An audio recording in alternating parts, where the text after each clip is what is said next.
you should tell that at church, singles ministry.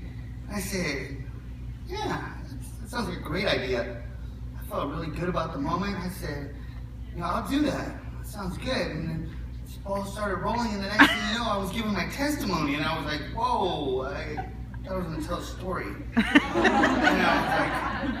So I prayed on it. That's what I do now. When I have situations that I'm not sure about, I pray. Because I know that my understanding and my wisdom is very limited. And I reach to Him, and He sees me through all things, through all these trials that I've been through. So I prayed on it, and He gave me the sensation and the feeling that, that it was the right thing to do to come give my testimony. I'm at a point in life where I'm extremely happy. I will judge my success on the way that my family feels towards me, and my family is extremely happy for me. I often tell family members when I leave their homes, I say, I love you, tia, or I love you, uncle, or, I'm trying. That's my thing. I always walk away and I say, I'm trying. Amen. Well, now they look at me and they say, stop saying that. You're doing. Yeah. You're done with the trying. Okay, you're doing. So,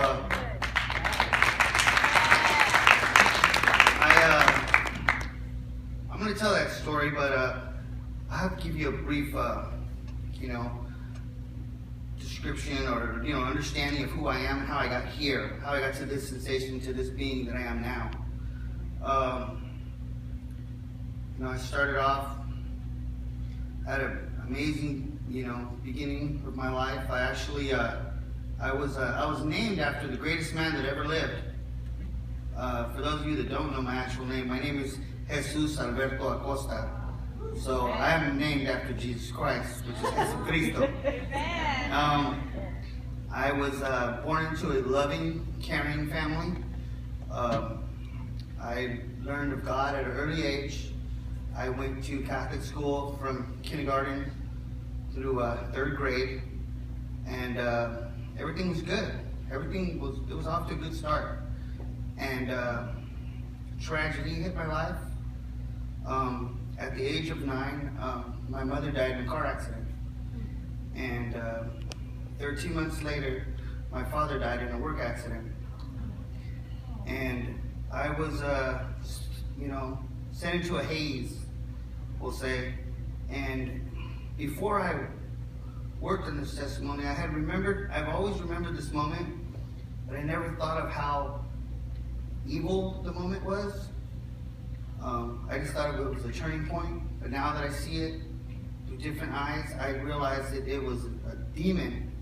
It was someone that didn't have the Lord in his heart that I had the misfortune of running into. It was about a month after my parents died. I was doing what I still do to this day. I felt like I needed to clear my head, so I went on my bike ride. I've always ridden bicycles. And I went on a bike ride by myself and went on a bike trail, and I ended up running into a complete stranger. I couldn't tell you what he looked like. Never seen him before, never seen him again. But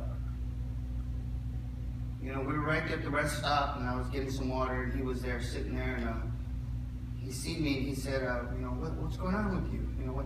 What's happening? And for some reason, I was always able to speak about my problems to people. So I opened up to him. I didn't think nothing of it. And now, looking in retrospect, I left myself vulnerable, because as soon as I opened up to him, his rebuttal to my situation was so callous and evil, and I just took it as genuine, because I was in that haze. And what he told me was, he said, he said, the Lord's turned his back on you. He's robbed you of the basic building blocks. You have no foundation. You're on your own. You don't have what everyone else has. You're going to have to figure it out yourself and fend for yourself the rest of your life. And he just pulled the rug out from underneath me. And from that moment on, I strive to be the best man that I could, but with my own understanding. I stopped. I never hated God. I never downed God for taking my parents away from me, but I just felt like I fell through the cracks and I had to do it on my own. So from that moment on, I just tried as hard as I could to find success. I've worked since I was 13 years old. I started going to college when I was a sophomore in high school. I've acquired some amazing jobs.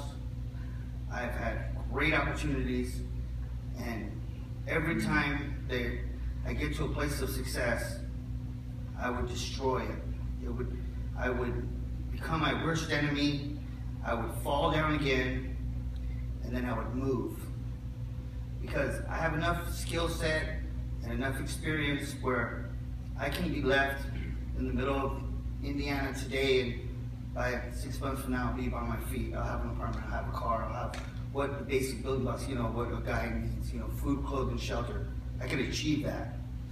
So I've been doing that. For the last 20 years, I've been moving. Every 2 to 4 years, I move. I moved from St. Louis to Southern California to Northern California. And I've been in this cycle. It's never ending. And because I was able to provide for myself and what the world believes is important, I didn't think that there was anything wrong.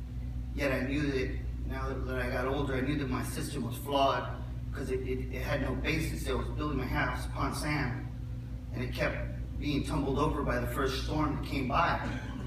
And instead of facing the problem, I would move, and I would go somewhere else and amaze the people at how fast I could build a new home.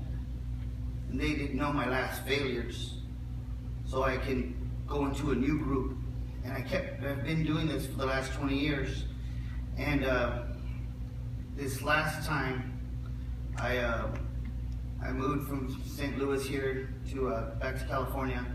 And when I stopped in Vegas, I had everything that I owned in the world stolen. And I only had the clothes on my back. And thousands of dollars worth of tools and clothing, and everything was stolen out of a Suburban, and I'm real OCD, so I had everything organized, and so I had it packed to the max, and everything was stolen.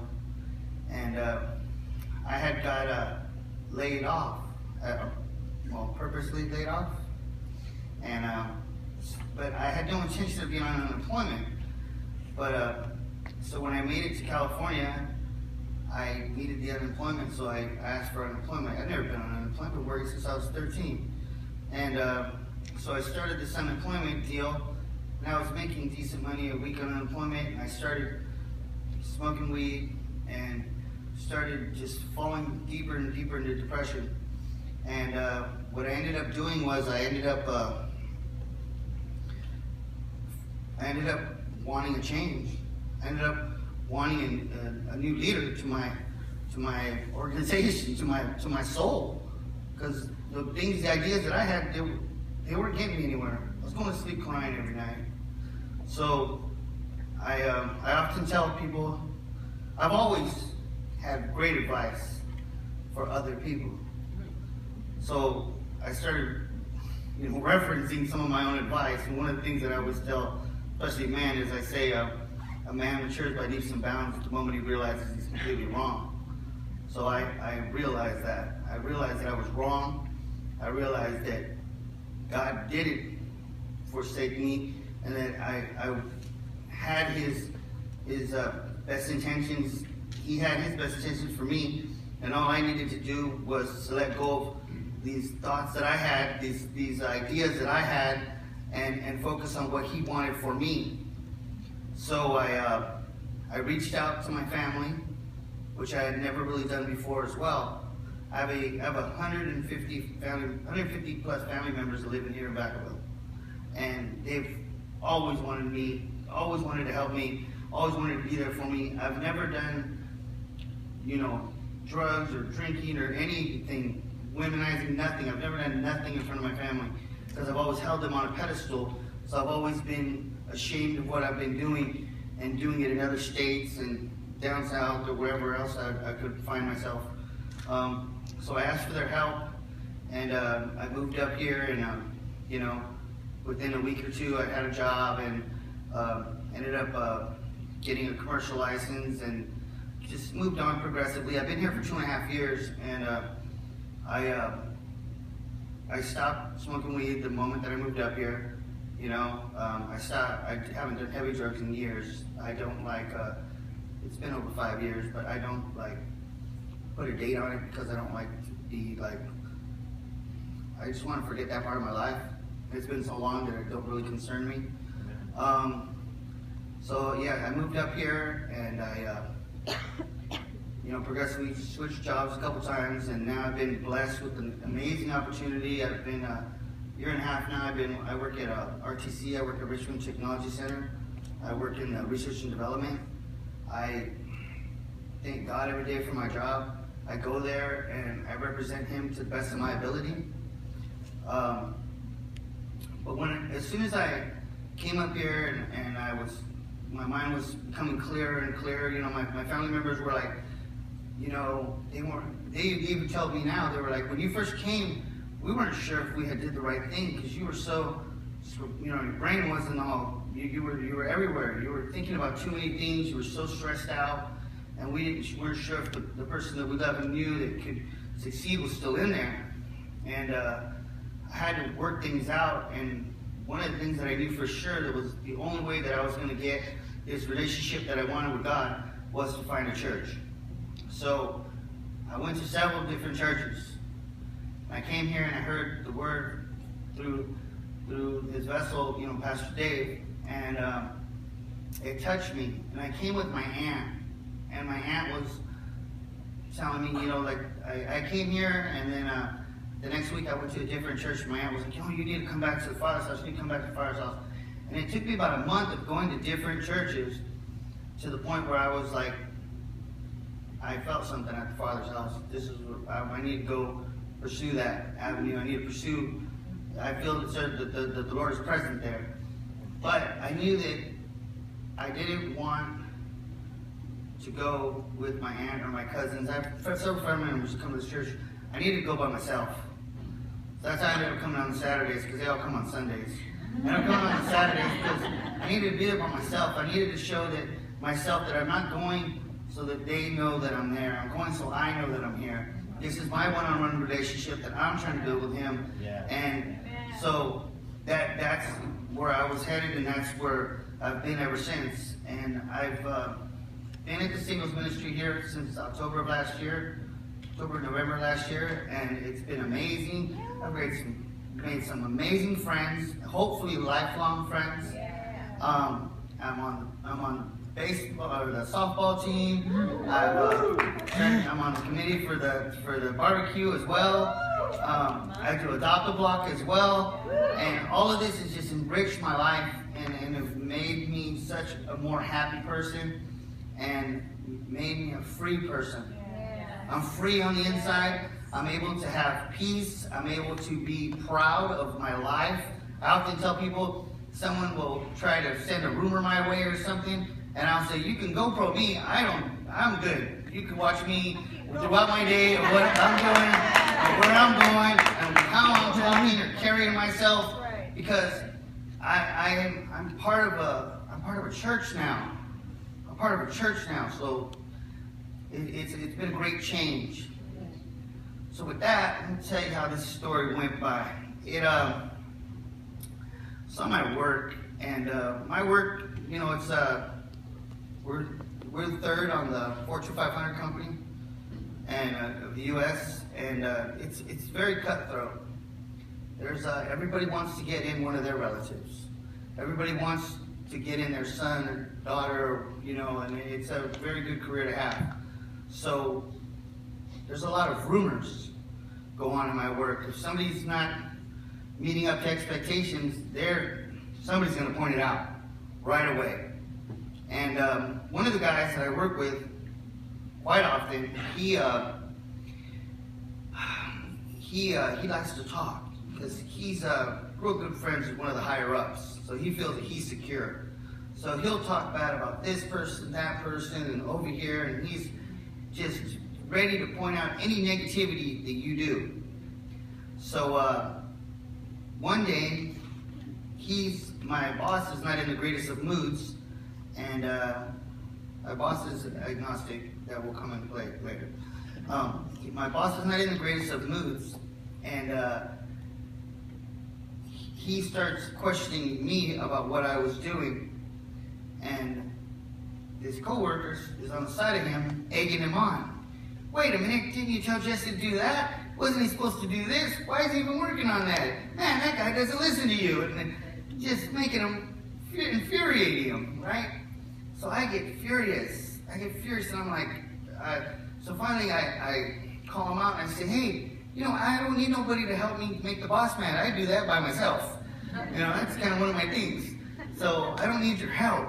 And so the boss man tries to act like he's not. He's like, no, it's not. It's about what you're doing. And so then they both storm off, and the other guy's kind of smirking, and he walks off. And I'm like, I get so infuriated. And I'm like, I can't believe this guy. I ride the van pool with him. I talk to him all the time. And I can't believe that he's doing this. And then I said, you know what? Calm down. You know what we're going to do? We're going to pray. We're going to pray over this situation. We're going to pray that we get some understanding. And I'm not talking about we're going to pray tonight. We're going to pray right now. Because I need to do something, because I'm about to do something right now. I'm not saying I'm going to pound the guy or nothing, but I'm about to make a big old scene and might lose my job, and who knows what could happen. The old me is going, we need to rectify this guy now. I'm a man, you don't talk to me like that, and let's do this. So the new me, he's not with that. He's not with, let's go with Jesse's understanding. Let's go with Jesus' understanding. Let's go with the book tells us. So I said, you know what? I need a moment. I get alone, I do some prayer. Right away, boom, it's like it downloaded the information right into my head. First off, next thing you know, I had a list of questions to question myself. Instead of coming with a list of questions for him, it came for a list of questions for me, which I was not expecting. I thought, well, you're going to tell me what to tell him. You're going to tell me how to put him down or put him in his place. No, the information came on how to put me in my place. So one of the first thing was right away was, are you treating people like you want to be treated? Is that what you're doing? So I had to question myself that. Second question, that was the one that hit me was, are you part of the problem or are you part of the solution? So then I thought, you know what? I sit there and talk bad about other people with him. When he's talking bad about people that have less skill than I do, the guys that are at the low end of the totem pole that are getting very close to being laid off, to losing their jobs right now as we speak, I'm making it worse for them. I'm putting in my 2 cents when he puts in his big conversation. I'm pointing out other things that they did wrong. So I felt that, I felt the conviction, and I said, I know what I'm going to do. I walked right up to my boss. I said, boss, can I speak to you? He said, sure, what's going on? I said, I don't appreciate that way my coworker was talking about me. And he's like, no, it wasn't about what I said, no, I don't appreciate that. I don't appreciate people speaking about me that way. But I'd like to say that I'm part of the problem too. I've also been speaking negatively about other coworkers. And for all I know, that's the best that they can do their job. They're trying their hardest. This is the way they feed their family. This is the way they put a roof over their head and provide for their children. And I'm over here spreading negativity, putting these people down for what? How? And now it's turned on me, and all of a sudden, blasphemy, how can you be doing this? No. I said I will take no part in it. So I told them, I said, I promise you from this moment on, I will not partake in any of the negativity again. I have no negative words to say about another man that works with me. We're here to work, we're here to do our job, and we're here to provide for our families. So it isn't my position to to critique other people's work. And he said, yeah, he said, I really appreciate that, man. I said, you know, I'm just trying to do my thing, you know, just trying to be changed. So he said, okay. He walked away. At the end of the day, he's putting away my gear. I go to walk out of his office, and he stops me. He goes, hey, come back in here. I said, what's up? He goes, come here, look me in the eyes. And he goes, did you mean everything you said earlier? I said, yeah, I did. Man, he looked me in the eyes, and you just seen it, his eyes just lit up. And he said, you know what? I don't know what they're doing over there at the Father's house, but it's working. He said, the Jesus is just coming out of all your pores. He's like, they're doing something right over there, man. You know, I felt so at one, so at peace. And those type of moments are the moments that I live for now. Those are my focal point. Thank you for listening. Thank you for giving me